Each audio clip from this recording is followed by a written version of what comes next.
వచ్చిన తర్వాత విద్యార్థులకి ముఖ్యంగా లబ్ధి పొందింది ఏంటంటే ఆ సంస్థలోని విద్యా దీవెన కావచ్చు, అమ్మఒడి కావచ్చు. దాని తర్వాత ఆయన ఫస్ట్ ఇంప్లిమెంట్ చేసింది ఏంటంటే ఎడెక్స్ అనే ఇన్స్టిట్యూట్‌తో ఆయన లింకప్ చేయడం.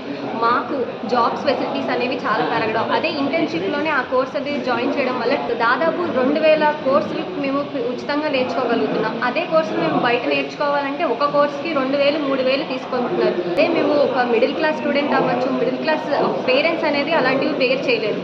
అలాంటిది ఇప్పుడు మేము డిగ్రీ అయిపోయిన తర్వాత ఏ కోర్స్ నుంచి ఎక్కడికి వెళ్ళాలి, ఏ ఏ కెరియర్ ఆపర్చునిటీ అనేది ఎంచుకోవాలి అనేది ఈ ఎడెక్స్ సంస్థ ద్వారా ఏ కోర్స్ నేర్చుకుంటే తర్వాత ఏ దాంట్లోకి మేము ఏ కెరియర్ ఆపర్చునిటీస్లోకి వెళ్ళగలం. మాకు సంబంధించిన వరకు మా ఫ్యూచర్ గైడెన్స్ అనేది మేమే తీసుకోగలుగుతున్నాం. మా టీచర్స్ కావచ్చు, మా పేరెంట్స్ కావచ్చు, ఎవరైనా మాకు ప్రోత్సాహపరిచి ఈ ఇన్స్టిట్యూట్లోకి వెళ్తే మేము తర్వాత ఏం చేయగలం, మాకు సొంతంగా మేము కాళ్ళ మీద నిలబడగలిగేలాగా ఈ జగన్మోహన్ రెడ్డి గారు వచ్చిన ప్రభుత్వంలో మేము చేయగలుగుతున్నాం.